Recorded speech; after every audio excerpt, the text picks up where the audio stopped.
After you finish the divination for the person, there are specific pujas to be done. The pujas can be very vast ones and very small ones. Very vast and very small pujas. What are the pujas? The pujas are exactly what we saw last night, but on grand scale. The pujas are done by qualified, ordained monks or nuns. Either one is the same. And a large community of them. In the case of our monastery, the mother monastery in Bandin, South India, which most of you have visited, it has over 3,000 monks, holy sangha, young and old. Some are erudite masters of bodhisattvas.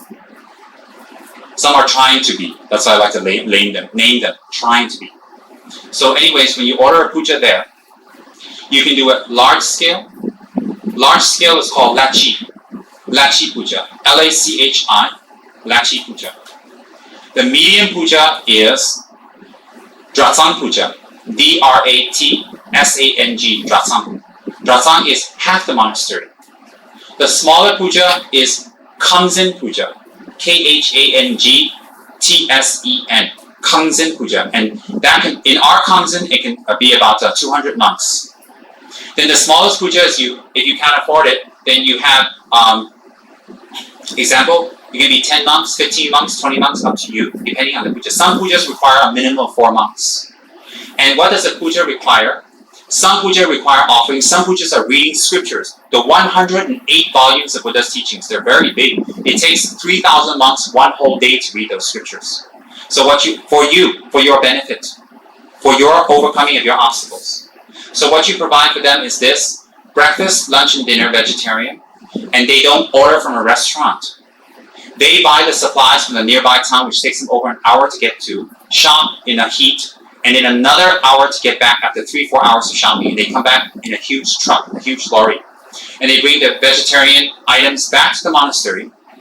And the monks themselves have designated monk cooks who have assignments for that day. And they chop up, wash, and clean, and cook all the vegetables, and all the bread, and the butter, and the tea, and prepare it all for you.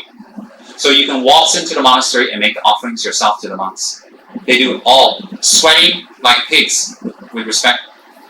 And then when they prepare the pujas, then you offer each monk, just like in Thailand or anywhere, a gift.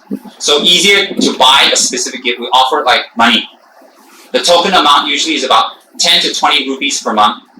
And that's, okay, 10 rupees is about 90 cents to 1 ringgit. It's very little. Very, very little. Very little. And they chant and pray and meditate for you the whole day.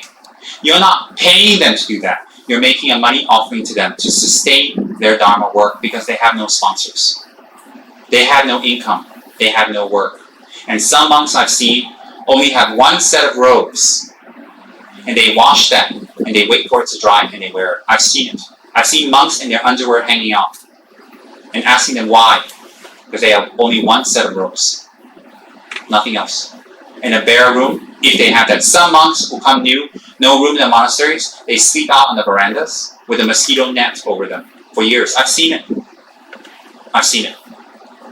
And so, what happens is, when we make offerings to these monks, we're making offerings to sustain their dharma practice through the difficult years. And I suffered through those years, many, many years of depravity and not having sponsors and having leaky roofs and not eating for some days. I suffered through many days of that in the beginning. Many, many days, because I didn't have any sponsors. I didn't have any help. Nothing. Nothing. 100 times I thought I'd give up. I don't think many people here can go through things like that for the sake of the Dharma. Because we live in a fabulous country and we're brought up in a fabulous way, and we're quite, if I may say so, quite frankly, spoiled.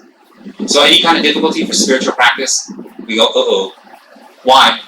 Our commitments are not very strong yet. When our commitments are strong, no matter how hard the hardship, we'll do it. So what happens is this, that you order a puja. It could be a Tara puja, it could be a Guru puja, Lama Tsongkhapa's puja. So when you order a Lama Tsongkhapa puja, they have to buy Tsok, just like last night. Those who came last night, you would have had an incredible education. It would be much easier for me to explain. Those who miss teachings continuously, I have to explain again and again. It's very difficult. So those who came last night, as you saw in front of the altar, you saw a lot of Tsok. Tsok is different types of foods you would offer to the Buddhas. And the amount is enough to distribute it to 3,000 monks, 1,000 monks, whatever monks you've invited.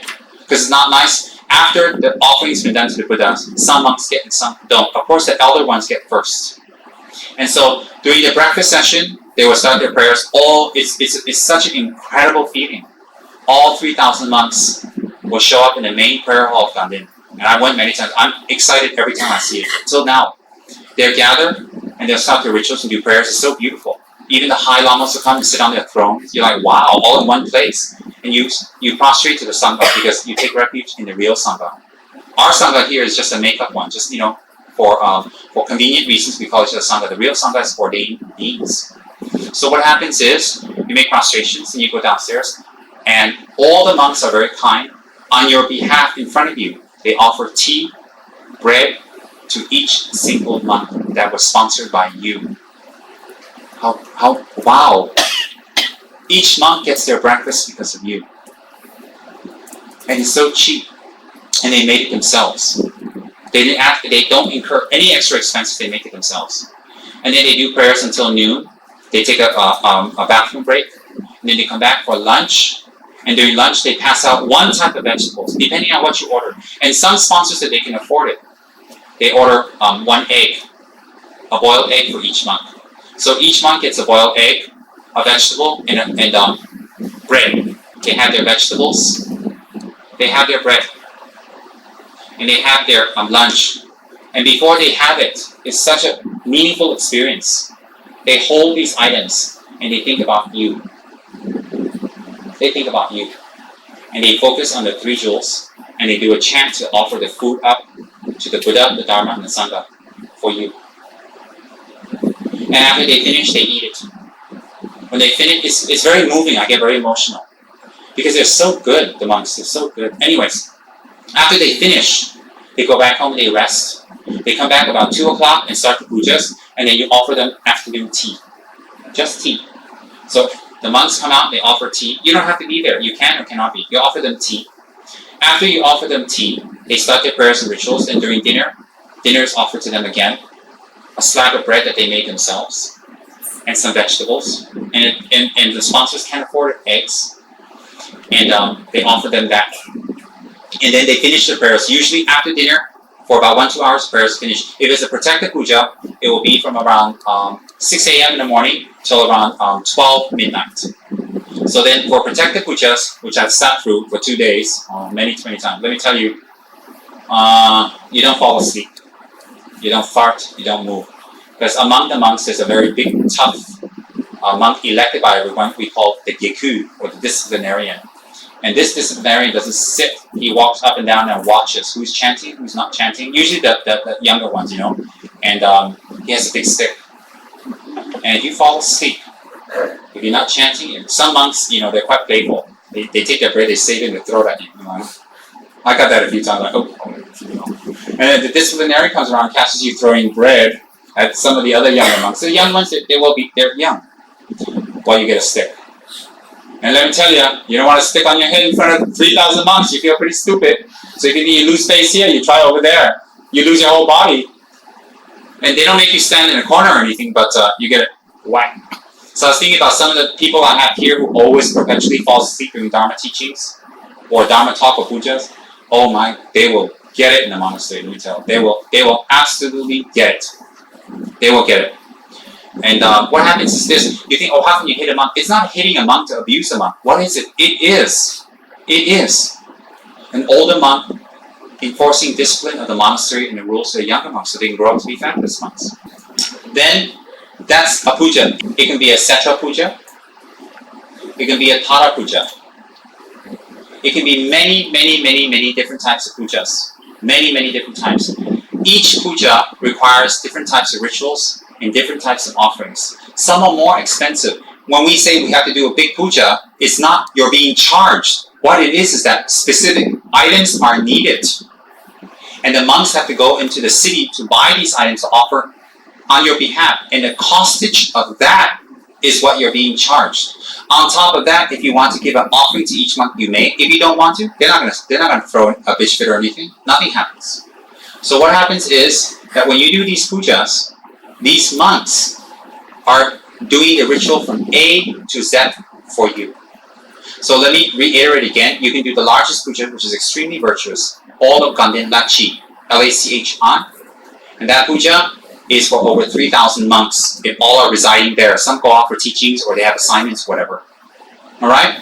And then you have the next level, Drasang Puja, D-R-A-T-S-A-N-G. Drasang Puja will be half that amount. It will be half the amount of that monks. And then the next level down of pujas will be Kamsen Pujas. Kamsen Pujas depends on different Kamsens, but in my Kamsen, about 250 monks. A Kamsen, K-H-A-N-G-T-S-E-N, Kamsen is a sorority. It's a group of monks that come from a certain part of Tibet, and their language and dialects match. They put them in that grouping. Because monks from this part of Tibet, that part of Tibet, they can't communicate because their dialect is completely different. Just like in China, you have different dialects, they can't understand each other because Tibet's very big. So according to your dialect and province and district, they'll put you in different kamsens, different sorority houses. Mine is Pugang Kamsen. And I have the great honor that my kamsen contains His Holiness Kepchen Saramji. So my previous lives came from the same areas, His Holiness Saramji and His Eminence Laki Rinpoche. So Laki Rinpoche, Saramji, and the great master Khyentse Rinpoche and myself were all from the same districts in that part of Tibet. So we belong to the same kamsen. In our kamsen, we have about, currently, as far as I know, 11 reincarnated tuples, reincarnation recognition, different rank. And the rest are monks, geshes, masters, and professors. And they live in our kamsen. So we do a kamsen, in our kamsen, it's about 250 as far as I know. And then the next level pujas down will be any amount that you request, the minimum 4, dependent on puja. When you offer a puja, the monks will do whatever number, the monks will do specific pujas for you all day, and you're required to offer them breakfast, lunch, and dinner, which is actually an honor. And if you like, an extra offering. So, when we do pujas, if I may say so, this is on an economic level, forgive me. When we do pujas in a monastery and we supply the food and the vegetables and the bread and the tea for the monastery for one day, do you know what? You're saving them money for that one day that they can use on a rainy day to buy the food themselves to take care of the monks.